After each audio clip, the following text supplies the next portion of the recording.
Сәлеметсіңдер ме, балалар? Бірінші сынып ана тілі. 11-ші сабақ. Сабақтың тақырыбы жуан және жіңішке дауысты дыбыстар. Бірінші жаттығу. Өлеңді мәнерлеп оқы. Жаттап ал. Әже. Мейірімі жібектей, күндей ыстық құшағы. Ет жүрегі елжіреп, құлыным деп құшады. Жан жуытпай маңына, аз сақтайды кәрежем. Бес ап келсем алдында, бектейді дәрежем. Әженің құшағын неліктен күнге теңеген? Өз ойымен бөлісіп көр. Неге? Өлеңдегі сөздерден жіңішке дауысты дыбыстарды тап. Балалар, біз естеріңде болса, алдыңғы сабақта дауысты дыбыстарды екіге бөлдік. Жуан дауысты дыбыстар және жіңішке дауысты дыбыстар. Біз бүгін сендермен жіңішке дауысты дыбыстармен танысатын боламыз. Оларды есте сақта. Ә, е, ө, ә, ү. Балалар, енді егер сөзде дауысты дыбыстар жіңішке болса, біз жіңішке естілетін сөздерге жатқызамыз.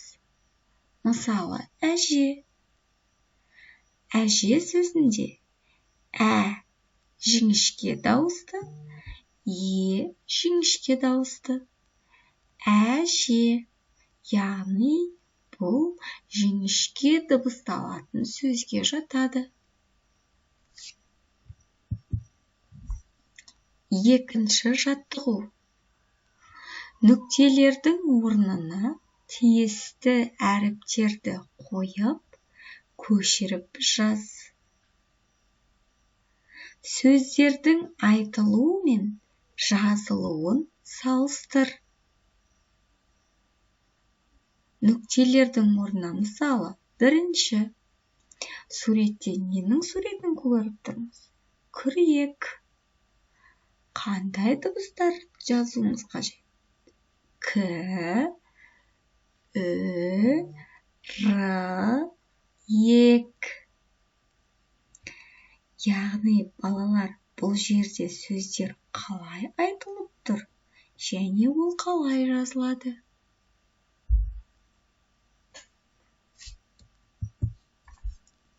Үшінші жаттығу. Жаңылпашты тыңда. Әсел ән салды. Әжесі тамсанды. Әсет аң салды. Атасы тамсанды. Қай сөздерде жіңішке дауысты дыбыстар бар? Мысалы, әсел, ә дауысты және жіңішке.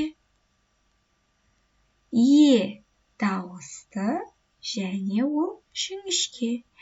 Яғни, әсел сөзі жіңішке дауысты дыбысты естілетін сөздерге жатады екен. Әсет. Әсет сөзі де жіңішке дауысты дыбыстарға жатады екен. Балалар, түсінікті ме? Егер сөзде дауысты дыбыстар жіңішке болса, жіңішке айтылатын дауысты дыбысты сөзге жатады екен. Балалар, осымен бүгінгі сабағымыз аяқталды. Келесі сабақта кездескенше сау болыңдар.